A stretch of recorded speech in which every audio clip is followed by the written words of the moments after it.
Assalamualaikum warahmatullahi wabarakatuh. Shalom. Salam sejahtera buat kita semuanya, khususnya buat mahasiswa-mahasiswaku yang mengambil mata kuliah teori analisis laporan keuangan. Sebelumnya saya mohon maaf, sebetulnya saya sudah membuat materi YouTube-nya, itu sudah dari hari Senin kemarin. Tapi pada waktu saya mau launching di channel YouTube-nya Stephen Numbe, ternyata suara saya tidak keluar di dalam YouTube tersebut. Akhirnya saya harus memproses ulang mata kuliah ini melalui YouTube. Dan semoga bisa didengar suara saya. Ya, mungkin karena gangguan teknologi atau internet, kurang tahu pasti. Tapi yang pasti kita tetap belajar. Mahasiswa belajar dan saya tetap melakukan pengajaran. Baik, saudara-saudara semuanya, ini adalah tatap muka untuk yang kedua dan ketiga. Saya jadikan satu pada teori analisis laporan keuangan pada link YouTube yang ada sekarang. Oke, sekarang kita masuk kepada materi yang sudah saya siapkan. Saya share screen dulu, saudara-saudara. Mohon maaf, mungkin saya kasih besar dulu PowerPoint-nya, karena sepertinya PowerPoint-nya masih kecil, biar tampilannya lebih bagus ya. Oke, sabar, mohon waktunya sebentar, saudara semuanya. Oke, share screen. Nah, ini dia, sudah saya share screen, saudara semuanya. Semoga bisa dilihat. Oke. Baik, kita akan masuk kepada materi kita, saudara ya. Masih memberikan pencerahan pada pertemuan kita yang pertama tentang teori analisis laporan keuangan, saudara semuanya. Baik, saudara-saudara semuanya, kita adalah dudukan kita ada di manajemen, kita bukan di akuntansi. Nah, untuk teori analisis laporan keuangan, itu lebih banyak dikenal dengan namanya kinerja keuangan. Apa itu kinerja? Kinerja itu kalau di dalam bahasa Inggris atau bahasa aslinya adalah performance. Yang artinya adalah capaian, atau bisa di bahasa Indonesia menjadi kinerja. Kinerja itu adalah capaian atau hasil, atau gambaran capaian dalam satu periode. Nah, tentunya di dalam laporan keuangan itu adalah capaian atau hasil atau gambaran yang dilakukan oleh teman-teman kita dari akuntansi yang membuat proses pencatatan, jurnal, buku besar, penyesuaian, dan nanti outputnya pada akhir periode itu adalah laporan keuangan. Dan laporan keuangan itu yang disebut dengan kinerja. Karena capaian, gambaran hasil kerja selama 1 tahun itu terangkum di dalam yang namanya laporan keuangan. Sehingga dapat didefinisikan kinerja keuangan itu adalah hasil kegiatan operasi perusahaan yang disajikan dalam bentuk angka-angka keuangan. Jadi nanti kalau dalam laporan keuangan itu minimal ada 3, saya ulangi kembali kepada rekan-rekan semuanya, ada 3 laporan keuangan, itu utama minimal. Dan saya mengajar, untuk memperoleh laporan keuangan atau kinerja keuangan itu minimal harus ada 3, yaitu neraca yang pertama, yang kedua adalah laporan rugi laba, dan yang ketiga adalah laporan perubahan modal. Minimal harus ada 3. Jadi kalau diminta laporan keuangan atau kinerja keuangan, maka otomatis adalah akhir periode pencatatan keuangan. Pencatatan keuangan itu dimulai dari 1 Januari tahun bersangkutan dan diakhiri dengan 31 Desember tahun bersangkutan. Nah, pada tanggal 31 itu sudahlah disusun yang namanya laporan keuangan atau boleh dikatakan kinerja keuangan yang minimal terdiri dari 3. Jadi kalau saya nanti menguji mahasiswa, kalau Anda nanti semuanya kan tujuannya adalah skripsi, menguji mahasiswa kalau kalian yang keuangan, mengambil laporan keuangan, maka harus laporan keuangan ciri-cirinya adalah yang pertama sudah di akhir periode atau menunjukkan pada tanggal 31 Desember tahun yang bersangkutan. Dan yang kedua, ciri-ciri dari laporan keuangan adalah 3. neraca, rugi laba, dan laporan perubahan modal. Minimal. Kenapa saya katakan minimal? Ada juga sekarang para stakeholder atau para pemangku kepentingan, selain ada 3 laporan, dia juga meminta beberapa laporan-laporan lain. Dan laporan ini ada laporan yang sangat signifikan.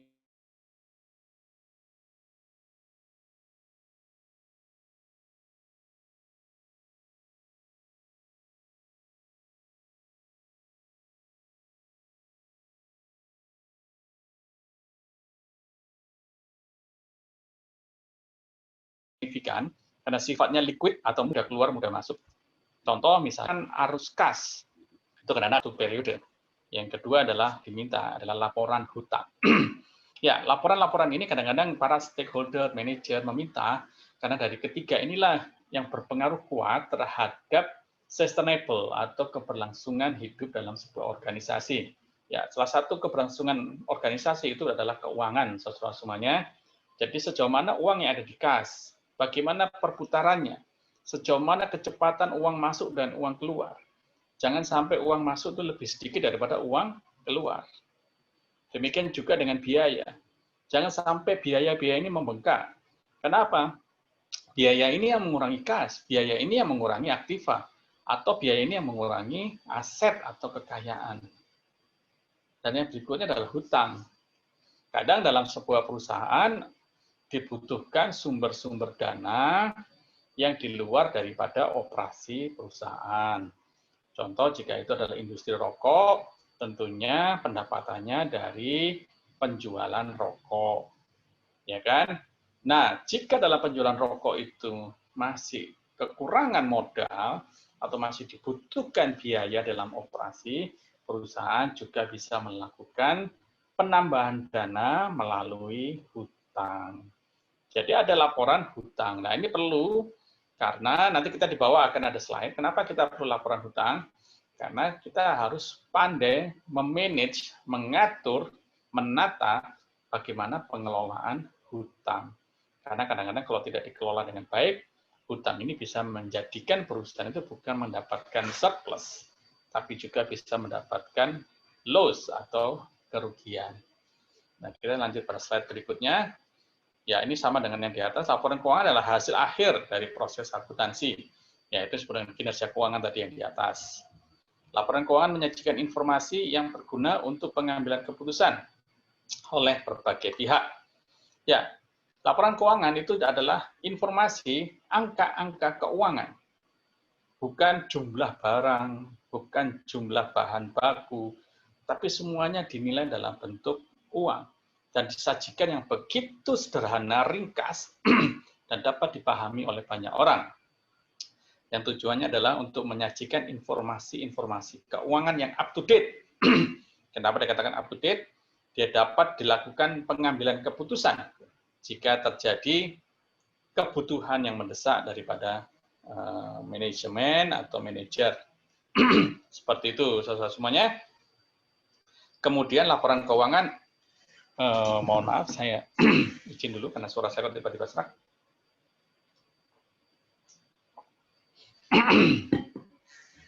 Laporan keuangan dibuat untuk memberikan gambaran atau laporan kemajuan secara periodik yang dilakukan pihak manajemen yang bersangkutan. Saya pikir tadi di awal sudah dijelaskan, saudara-saudara semuanya, bahwa laporan keuangan itu dibuat secara periodik, yaitu dimulai dari 1 Januari dan berakhir di 31 Desember. Itu baru laporan keuangan. Tidak bisa laporan keuangan itu dibuat dalam 1 semester, apalagi setiap bulan. Dulu saya mengajar mahasiswa, ada juga mahasiswa mengambil, berapa laporan keuanganmu, berapa periode? Dia bilang 12. Oh, berarti kan 12 tahun. Ternyata 12 bulan. Wah, kok 12 bulan? Ya, 1 bulan Januari, bulan Februari. Nah, itu bukan laporan keuangan. Itu bukan laporan keuangan. Laporan keuangan itu adalah akhir periode. Bisa saja diminta laporan keuangan di akhir bulan atau di akhir semester, yang tujuannya adalah hal-hal khusus, yaitu untuk mengetahui sampai sejauh mana pengelolaan keuangan. Tapi itu bukan laporan keuangan atau kinerja keuangan. Karena kinerja itu artinya adalah hasil akhir. Kalau masih 6 bulan, itu belum akhir. Akhir itu kalau sudah 31 Desember, sudah ada pemeriksaan audit, baik audit internal maupun audit eksternal. Seperti itu, saudara semuanya. Baik, laporan keuangan. Melalui laporan keuangan akan dinilai kemampuan perusahaan untuk memenuhi kewajiban jangka pendek dan jangka panjang, struktur modal perusahaan, distribusi dan aktivanya, keefektifan penggunaan aktiva, hasil usaha, atau pendapatan yang telah dicapai, dan beban-beban yang harus dibayar. Nah, ini merupakan rangkuman dari penjelasan yang di atas tadi. Jadi laporan keuangan itu ciri-cirinya adalah kemampuan perusahaan memenuhi kewajiban jangka pendek atau likuiditas, kewajiban dalam membayar hutang-hutangnya di dalam jangka pendek. Ada jangka pendek, ada jangka panjang. Jangka pendek itu ada beberapa buku, nanti silakan pakai bukunya siapa aja Anda boleh. Yang penting harus ada acuan dari buku.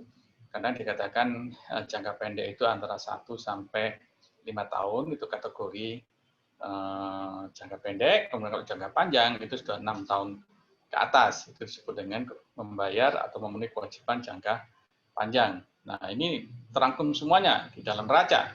Ada aktiva, ada pasiva. Kewajiban itu ada posisi pasiva. Ada struktur modal perusahaan, itu ada sisi pasiva. Distribusi dan aktivanya atau kekayaannya berapa, itu terangkum semua di dalam laporan keuangan. Demikian juga dengan keefektifan penggunaan aktiva. Bagaimana sejauh mana perusahaan itu efektif dan efisien di dalam menggunakan kekayaan perusahaannya sehingga dia mendapatkan keuntungan dalam satu periode. Seperti itu, saudara-saudara semuanya, itu yang disebut dengan laporan keuangan. Nah, ini para pemakai laporan keuangan. Tadi di atas saya jelaskan bagaimana para pemakai laporan keuangan itu meminta laporan-laporan. Jadi kalau diminta laporan keuangan, maka 3 itu harus disiapkan. Saya kalau menguji skripsi kurang dari 3, saya nggak mau. Yaitu laporan keuangan itu terdiri dari neraca, rugi laba, dan laporan perubahan modal. Ini saya ulang-ulang terus kepada mahasiswa, karena ini kita bicara secara teori. Ya, mata kuliah ini kan teori, analisa, laporan keuangan. Jadi kalau secara teori itu minimal harus ada 3. Ini saya ulang-ulang kepada mahasiswa. Nah, kadang-kadang juga para pemakai laporan keuangan, dia meminta laporan-laporan lain seperti laporan kas, laporan hutang, dan laporan perkembangan modal. Nah, bisa juga laporan-laporan lain, disesuaikan dengan kebutuhan. Nah, siapa aja yang meminta atau pemakai laporan keuangan? Ini ada beberapa golongan para pemakai. Silakan nanti kalau saudara-saudara dalam diskusi secara mandiri atau di kelas, ya kelas kita nggak ada ya, kelasnya secara virtual ya, atau melalui WA. Kalau ada yang lain dari beberapa pointer yang saya berikan, itu silakan aja. Nanti kita bisa diskusi, saudara ya. Para pemakai laporan keuangan yang pertama itu adalah investor, saudara ya. Investor itu siapa? Mereka yang menanamkan modal, bisa dari luar negeri, bisa juga dari dalam negeri, disesuaikan dengan kesepakatan. Biasanya investor itu perusahaannya itu bisa sejenis, yaitu sejenis, atau bisa juga badan hukum, bisa juga secara pribadi. Pribadi itu disebut dengan investor yang menginvest, memberikan dana. Pemberiannya tidak cuma-cuma begitu aja. Tentunya dengan kesepakatan, saudara ya, yang saling menguntungkan, saling mutualisme lah antara 1 dengan 2. Nah, itu biasanya ada kesepakatan. Kalau kreditor, itu biasanya lewat lembaga-lembaga seperti perbankan, seperti asuransi juga bisa memberikan kredit, atau lembaga-lembaga lain yang memberikan bantuan berupa kredit. Nah, biasanya kredit ini disesuaikan dengan aturan-aturan daripada pemerintah yang mengikat antara kedua belah pihak. Itu disebut dengan kreditor, orang yang memberikan kredit atau lembaga yang memberikan kredit. Itu biasanya kalau kreditor itu lembaga, kalau investor itu bisa lembaga juga dan juga bisa pribadi. Sebenarnya kalau Anda kaya, Anda punya uang banyak, Anda bisa investasi dimanapun. Yang penting Anda harus belajar baik tentang keuangan, jangan sampai Anda investasi, uang Anda hilang begitu aja. Seperti itu, saudara semuanya. Yang berikutnya adalah shareholder. Ya, ini para pemakai kepentingan yang lain selain di luar daripada investor dan kreditor. Saya seperti siapa? Di bawah sini ada pelanggan. Pelanggan ini biasanya kalau perusahaan-perusahaan itu sifatnya adalah penjualan produk. Nah, biasanya pabrik atau perusahaan itu menjaga kualitas produknya agar pelanggan itu percaya dan tetap setia membeli produk-produknya. Itu salah satunya. Dan salah satu yang paling baik adalah laporan keuangannya itu harus baik. Keuangannya itu harus menciri-cirikan keuangan yang sehat. Seperti apa keuangan yang sehat? Aktifannya bagus. Hutangnya terkontrol dengan baik. Biaya-biaya terkontrol dengan baik. Asetnya besar. Keuntungannya setiap tahun meningkat. Nah, itu biasanya ditunjukkan oleh perusahaan-perusahaan. Sehingga pelanggan percaya. Kemudian berikutnya adalah pemerintah. Pemerintah ini adalah kaitannya dengan pajak, saudara-saudara semuanya. Tentunya pajak itu dikelola oleh pemerintah. Tidak ada lembaga lain di luar dari pemerintah yang mengelola pajak. Pajak itu secara resmi dipungut oleh pemerintah. Makanya pemerintah juga membutuhkan dan memerlukan laporan keuangan agar dia bisa menentukan berapa besaran daripada pajak dari perusahaan tersebut. Nah, itu nanti ada hukum pajak atau ilmu perpajakan. Nah, itu bagiannya di perpajakan ya. Kita ini hanya belajar tentang teori analisa laporan keuangan. Berikutnya adalah karyawan. Ya, karyawan ini juga perlu diberitahu berapa kekayaan dari perusahaan atau laporan keuangan. Tujuannya adalah karyawan merasa nyaman, merasa aman untuk bekerja di situ. Artinya dia tidak sewaktu-waktu di PHK. Biasanya perusahaan-perusahaan itu kalau sudah dalam kondisi pilot, kondisi sulit, dia akan mengurangi karyawannya karena kekayaannya sudah mulai menurun. Ingat tadi dikatakan yang mengurangi kekayaan itu adalah biaya atau beban. Dan salah satu biaya yang paling besar dalam perusahaan adalah biaya tenaga kerja atau membayar ketenaga kerjaan. Nah, itu yang paling besar. Kenapa? Karena karyawan menuntut gajinya naik terus, sementara perusahaan tidak mengalami keuntungan. Sehingga perusahaan harus mengurangi karyawannya.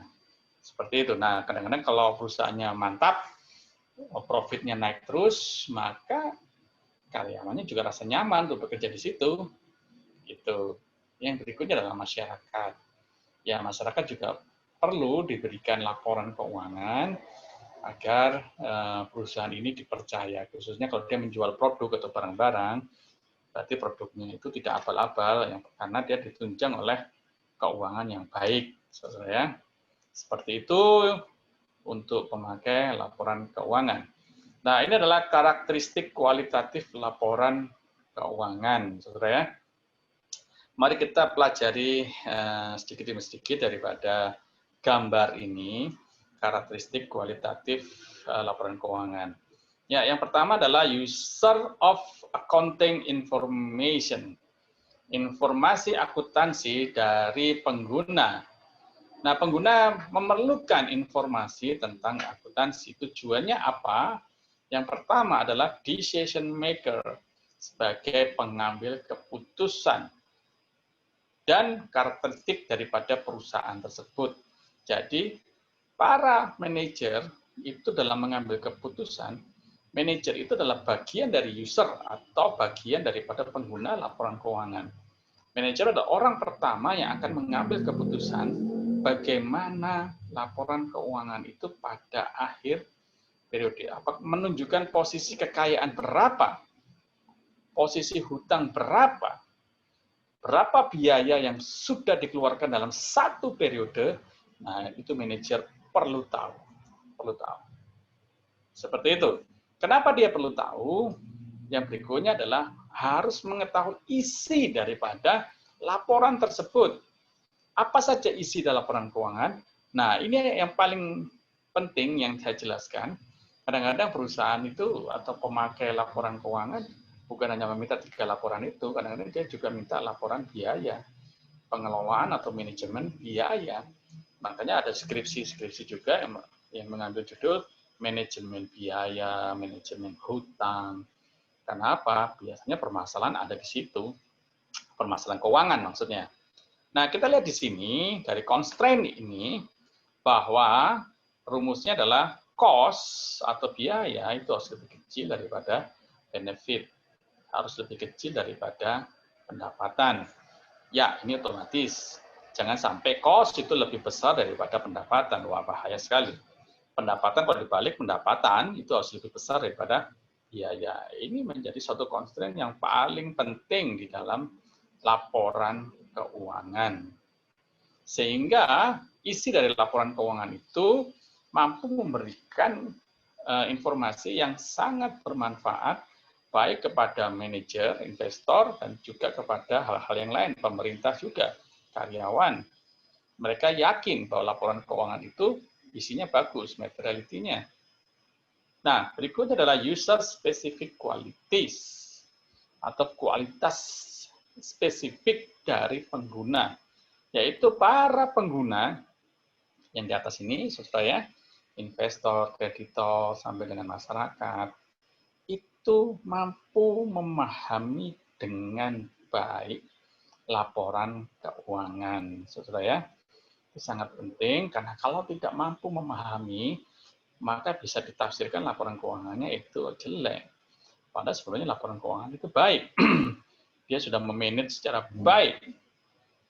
Oke, berikutnya turun ke bawah. Oh maaf, mengenai pervasive criterion atau kriteria yang pas, yang masif, yang paling sering digunakan, yaitu mampu dibuat keputusan dengan baik atau decision usefulness. Mampu mengambil keputusan, mampu digunakan dalam mengambil keputusan dengan baik atau dengan maksimal. Tujuannya apa? Di sini ada primary qualities. Ada kualitas utama. Yang pertama adalah relevance. Ya, laporan keuangan ini harus relevance. Antara 3 laporan tadi, antara satu laporan dengan laporan yang lainnya, itu relevan dan mampu menjelaskan berapa pendapatannya yang diterima dari rugi laba. Itu harus relevan juga di neraca, berapa kas, berapa modalnya. Itu untuk melihat relevansi daripada laporan keuangan. Berikutnya adalah reliability. Reliable. Dapat diukur, dapat dipastikan bahwa kalau perusahaan mengalami keuntungan, maka dia betul-betul mengalami keuntungan. Kalau perusahaannya mampu membayar pajak oleh pemerintah, berarti dia mampu membayar pajak. Reliability. Seperti itu. Nah, berikutnya adalah ingredients of primary qualities. Nah, dari relevan dan reliability ada beberapa indikator-indikator daripada primary qualities. Yang pertama adalah predictive value, mampu diprediksi, mampu dijelaskan apa yang akan terjadi pada tahun yang akan datang. Jadi laporan keuangan itu, saudara ya, pada akhir periode muncullah laporan keuangan. Nanti ada metode-metode di dalam menganalisis laporan keuangan. Tujuannya apa kita menganalisis laporan keuangan? Adalah memprediksi apa yang akan terjadi pada yang akan datang. Seperti itu. Ya, Fitri, saya lagi rekaman. Monggo, masuk. Saya lagi pause dia. Weh, apa itu? Ya, thank you. Teman-teman di bawah? Ada. Ada? Ada untuk makan sama-sama. Sudah bikin? Belum. Kapan mau bikin? Aku bawa. Habis makan jadi. Soalnya kenyang. Fitri, taruh di kulkas itu aja deh, tolongin.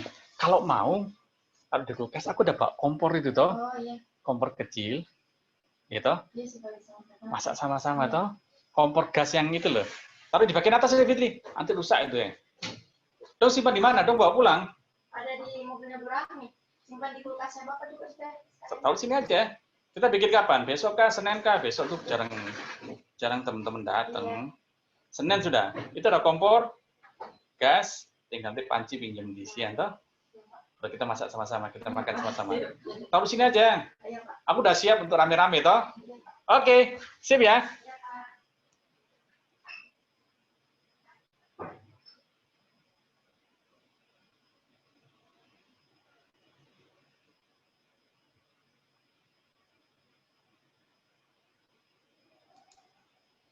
Oke, kita lanjut kembali, saudara-saudara semuanya. Mohon maaf tadi agak terjeda karena saya ada kedatangan tamu. Jadi kita lanjut lagi. Baik, tadi sampai di mana? Sampai kepada predictive value, saudara ya. Artinya mampu memprediksi apa yang akan terjadi atau mampu memprediksi untuk tahun yang akan datang. Jadi laporan keuangan setelah kita analisis pada akhir periode, jika perusahaan itu laba, maka dia mampu memprediksi, mampu memperkirakan apa yang akan terjadi pada tahun yang akan datang. Apakah saya akan menginvestasikan kembali, apakah saya akan menambah jumlah tenaga kerja, atau saya menambah kapasitas produksi. Nah, itu dilihat dari laporan keuangan. Seperti itu. Jika perusahaannya mengalami kerugian, apa yang harus kita lakukan? Di sini ada namanya feedback value. Kita dapat menganalisis ke belakang kembali. Ya, orang manajemen bisa juga akan memprediksi atau menganalisis ke belakang apa yang terjadi selama 1 tahun berjalan, itu bisa aja, silakan. Tujuannya untuk mampu menjelaskan kenapa jika perusahaan itu rugi, bukannya rugi, untung pun juga bisa dijelaskan, bisa feedback.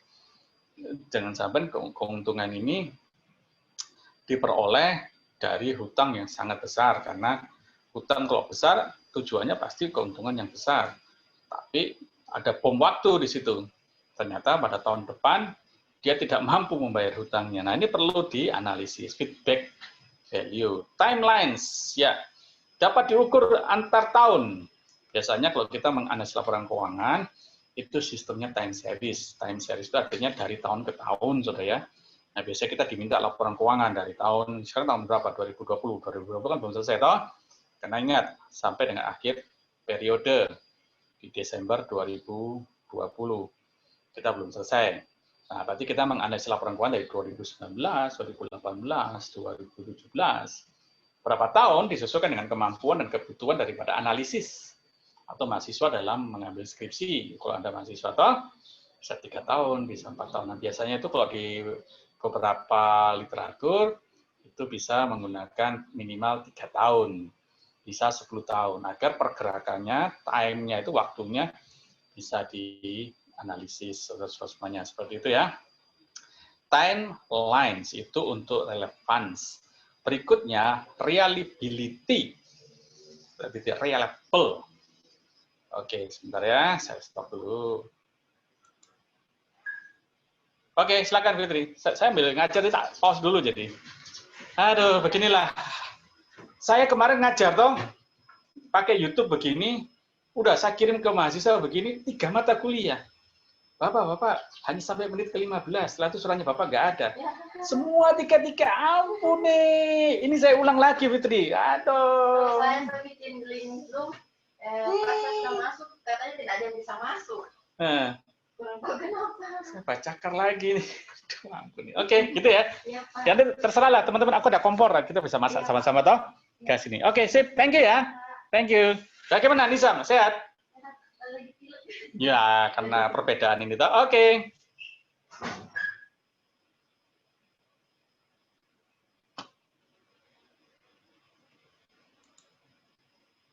Oke, kita lanjut lagi, saudara-saudara semuanya.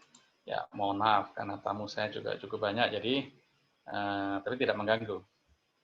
Oke, kita lanjut kembali. Oh, dia naik, terlalu turun. Untuk reliability, di sini ada indikator-indikator daripada quality utama. Yang pertama adalah mampu diverifikasi atau verifiability. Ya, harus bisa diverifikasi satu persatu antar laporan, baik laporan neraca, rugi laba, laporan perubahan modal, antar laporan itu bisa diverifikasi. Baik dalam satu tubuh sendiri neraca, karena neraca ini cukup besar, antara aktiva dan pasiva, ya aktiva dan aktiva lancar, ada aktiva tetap, itu bisa diverifikasi semuanya, dan bisa dianalisis per bagian. Kayak di aktiva lancar, itu ada kas, ada piutang, ini yang sering kali mahasiswa ambil judul, piutang sendiri Itu ada perputaran piutang, bagaimana kesanggupan para peminjam itu mengembalikan uangnya, itu bisa diverifikasi semuanya. Bisa diverifikasi. Itu disebut dengan reliability. Yang berikutnya adalah representational faithfulness. Dapat dipresentasikan dengan baik dan benar dan dapat dipertanggungjawabkan. Nah, itu laporan keuangan harus seperti itu, saudara.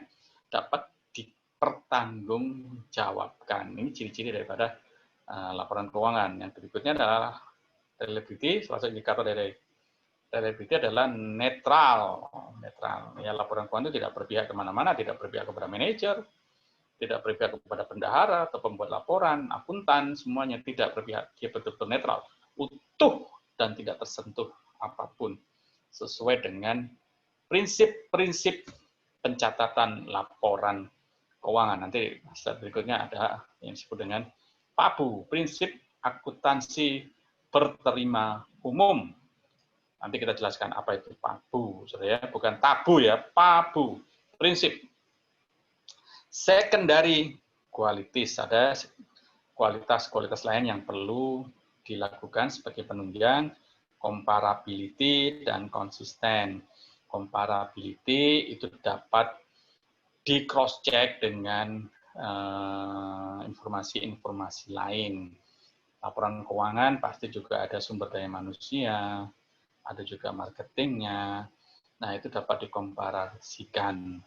Bagaimana jika perusahaan itu mengalami kerugian, apakah marketingnya nggak jalan, pemasarannya nggak jalan, ataukah SDM-nya yang kurang, itu bagaimana? Nah, itu bisa dianalisis semuanya, saudara. Antar bagian. Yang pasti laporan keuangan itu harus tersusun dengan baik dan konsisten. Laporan itu harus konsisten. Jadi kalau laporan keuangan transaksinya di bulan Januari, ya di bulan Januari, Februari. Kalau transaksinya di tahun 2020, ya tahun 2020. Jangan transaksi tahun 2020 dicatat di 2021. Itu kan lain. Jangan sampai transaksi 2019 belum dicatat, dimasukkan ke dalam tahun 2020. Itu ada namanya penyesuaian. Ada satu pos dalam laporan keuangan namanya penyesuaian. Tapi penyesuaian itu juga menjelaskan, ya kan, kenapa uang ini atau pos ini ada di tahun ini, padahal itu harusnya di tahun sebelumnya. Itu dicatat dengan jelas, ya, dapat diverifikasi di atasnya, toh, dapat dipresentasikan dan dapat dipertanggungjawabkan. Seperti itu untuk karakteristik kualitatif laporan keuangan.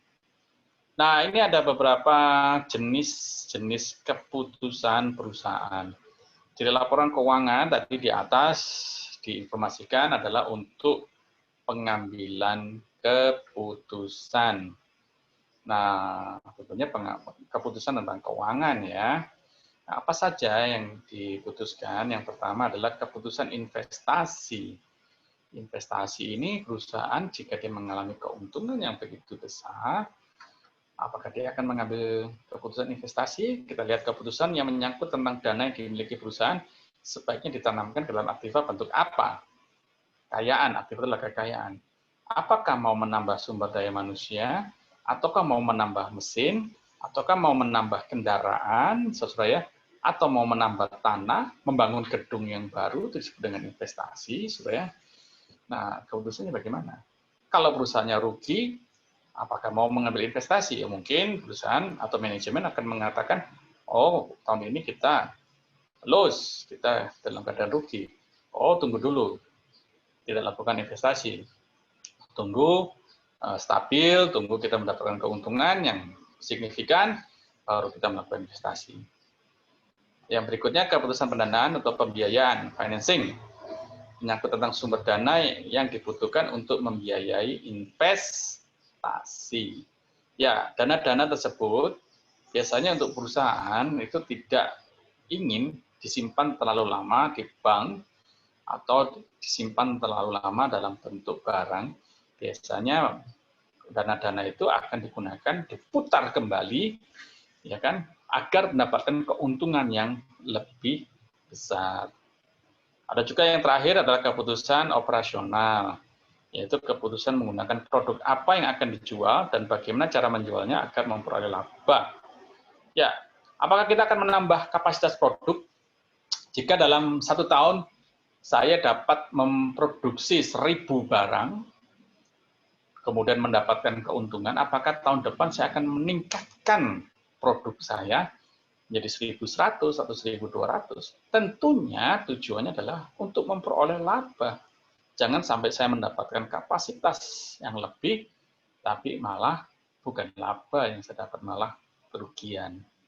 Ketika keputusan tersebut dicerminkan pada laporan keuangan, khususnya neraca, laporan arus kas, dan laba rugi. Ya, ini ya. Minimal seperti itu ya, saudara semuanya. Analisis laporan keuangan. Ini ada beberapa catatan analisis laporan keuangan. Analisis laporan keuangan pada dasarnya merupakan analisis yang dilakukan terhadap berbagai macam informasi yang tersaji dalam laporan keuangan. Ya, itu ada 3 laporan itu, saya nggak perlu ulangi. Berikutnya, analisis ini dapat diterapkan pada laporan keuangan bisnis dan laporan keuangan sektor publik.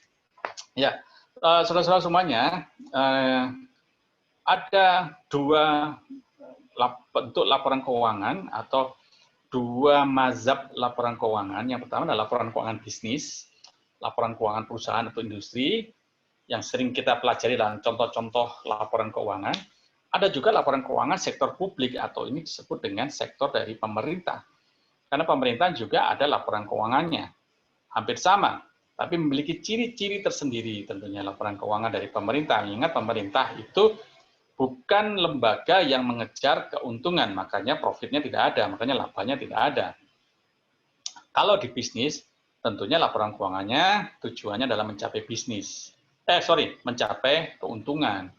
Tapi kalau sektor publik atau pemerintah tidak mencari keuntungan, tapi mereka ada namanya sisa lebih silpa, yaitu sisa lebih penggunaan anggaran.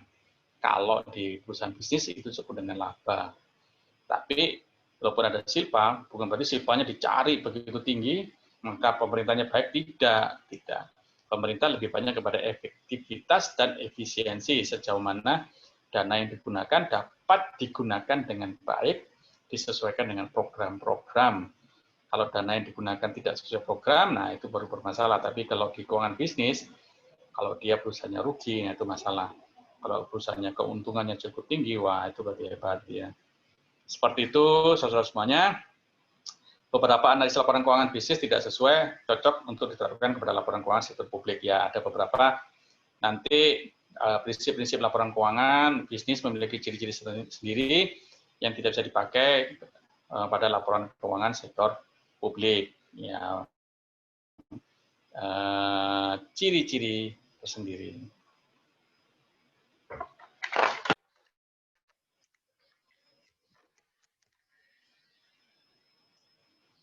Oke.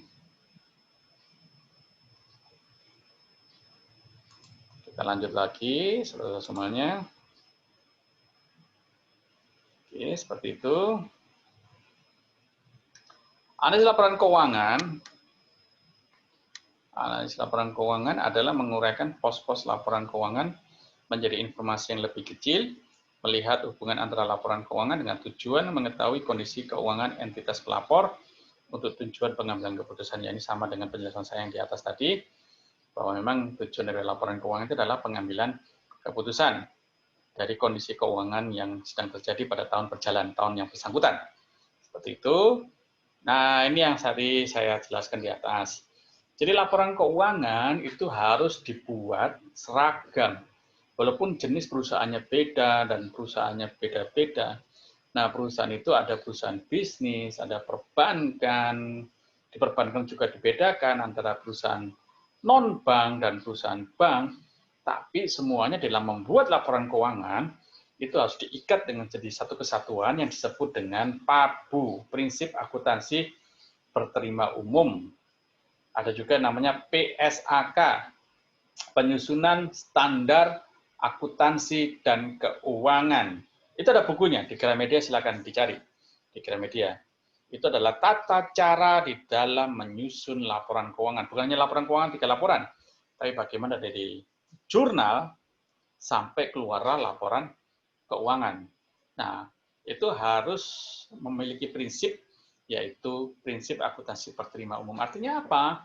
bahwa laporan keuangan itu harus dapat dibaca oleh semua orang, semua pihak. Jangan sampai laporan keuangan dibuat oleh satu perusahaan, sementara nanti auditor tidak bisa membaca, pemerintah dalam menentukan pajak juga nggak bisa baca. Sehingga akhirnya menjadi suatu masalah. Seperti itu, jadi harus dapat dibaca dan dipahami oleh banyak orang. Seperti itu, saudara-saudara semuanya.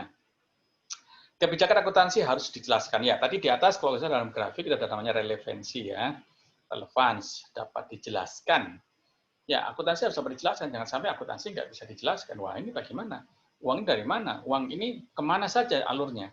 Tidak bisa dijelaskan. Wah, bahaya sekali. Anda bisa ditangkap polisi. Seperti itu. Pengaruh transaksi, peristiwa, dan kejadian luar biasa dieliminasi supaya tidak menyesatkan. Ya, kita dalam menyusun laporan keuangan itu harus sesuai dengan objektivitas, saudara, sesuai dengan transaksi, sesuai dengan peristiwa. Jika ada hal-hal lain di luar itu, sebaiknya tidak usah dicatat atau tidak perlu dilakukan. Tidak perlu dilakukan, takut menyesatkan, tidak sesuai dengan kenyataan. Nanti kita dikatakan laporan kita tidak bisa dipertanggungjawabkan, tidak konsisten tadi tabel yang di atas ya.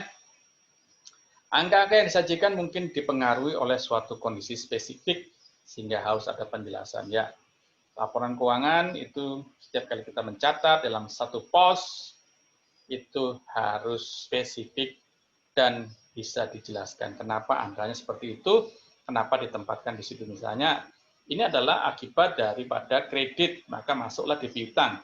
Nah, itu harus bisa dijelaskan. Tentunya dengan teori-teori laporan keuangan.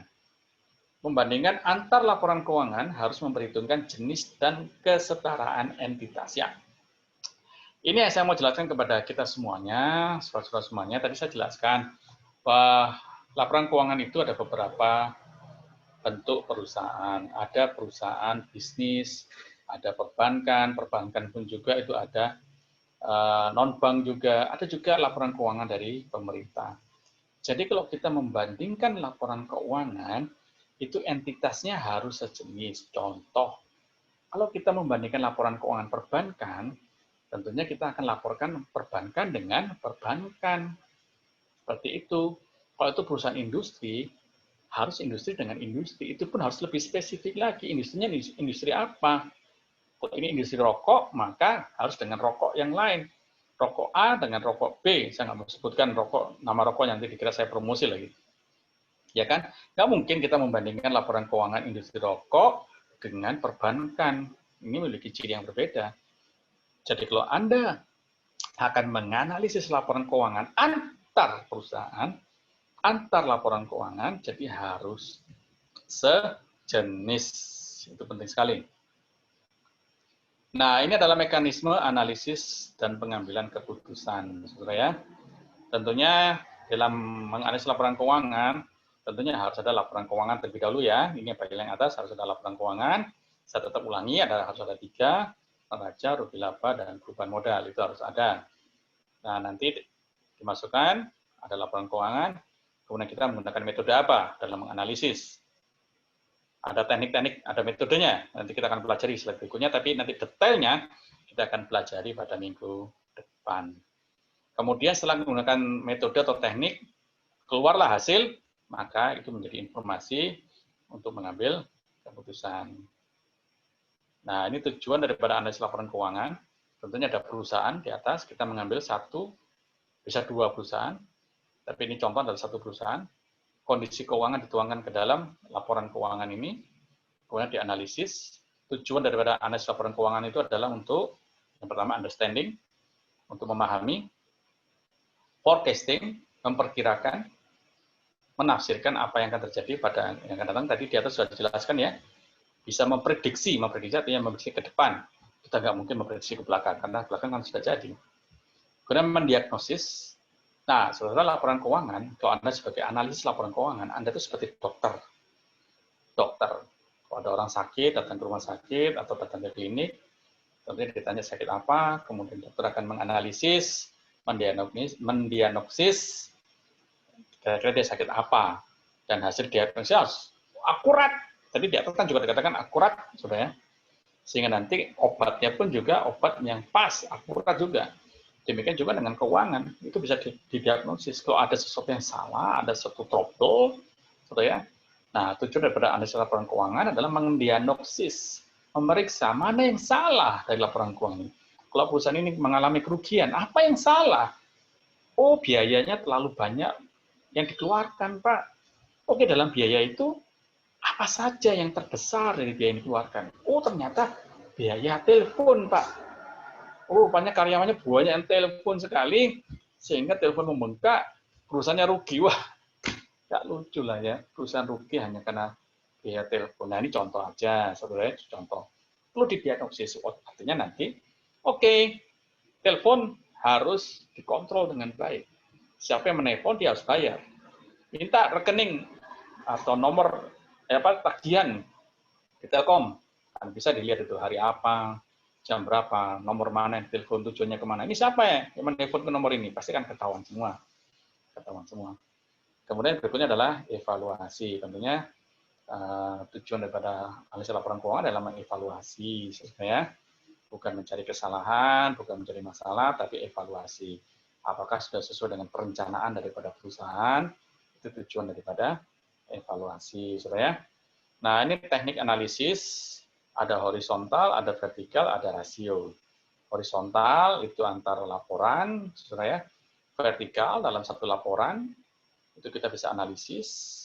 Seperti neraca, kita bisa membandingkan antara aktiva dengan pasiva, ya kan? Dalam tubuh aktiva sendiri bisa kita analisis secara vertikal juga. Ada juga yang berikutnya menggunakan analisis rasio, menggunakan rumus-rumus. Rumus ini sudah paten, sudah menjadi kesepakatan internasional. Tinggal kita ambil saja rumusnya, dan kita yang paling penting adalah memahami makna daripada rasio-rasio tersebut. Nah, ini teknik analisis. Nanti minggu depan kita akan pelajari satu persatu. Analisis perbandingan, vertikal, horizontal, seperti yang di atas tadi. Analisis common size, analisis tren, kecenderungan, analisis rasio, ketaatan terhadap peraturan. Tadi di atas ada namanya PABU ya, harus sesuai dengan ketaatan terhadap peraturan, analisis sumber dan penggunaan dana. Seperti itu. Saya pikir ini nanti materi kita pada minggu yang akan datang. Saya akan berikan tugas kepada Anda. Ya, tugas yang pertama adalah Anda tolong mencari definisi daripada teknik analisis, yaitu analisis perbandingan, proporsi, pertumbuhan tren, analisis rasio, ketaatan terhadap peraturan, sumber dan penggunaan dana. Tolong Anda, ini tugas ya, tolong di slide saya yang terakhir ini tugas yang saya berikan kepada Anda, tolong Anda ke perpustakaan mencari teori-teorinya, mencari bukunya, dan menyebutkan definisinya masing-masing. Ketik, jangan tulis, karena kita online nih ya. Kalau ditulis nggak bisa dikirim nanti. Bisa aja sih difoto, tapi kadang-kadang agak kurang jelas. Saudara-saudara semuanya, mohon maaf, kita menggunakan teknologi ya. Tidak apa-apa, semakin baik bagi kita untuk kita lebih maju dalam penggunaan teknologi. Tolong tugas Anda mencari definisi dari teknik analisis. Analisis perbandingan, analisis proporsi, atau common size, analisis pertumbuhan atau tren, analisis rasio, analisis ketaatan terhadap peraturan, dan analisis sumber dan penggunaan dana. Tolong Anda ketik, kemudian kirimkan ke saya melalui WA ataupun email. Saudara ya, jangan lupa sebutkan nama, NIM, dan mata kuliahnya. Oke, seperti itu untuk materi kita pada hari ini, pada pertemuan untuk tatap muka kedua dan ketiga. Saudara-saudara semuanya, semoga bermanfaat. Salam saya, kita tetap jaga kesehatan kita, agar COVID-19 cepat berlalu dari kehidupan kita, dan kita kembali beraktivitas seperti semula. Demikian, sampai jumpa kembali.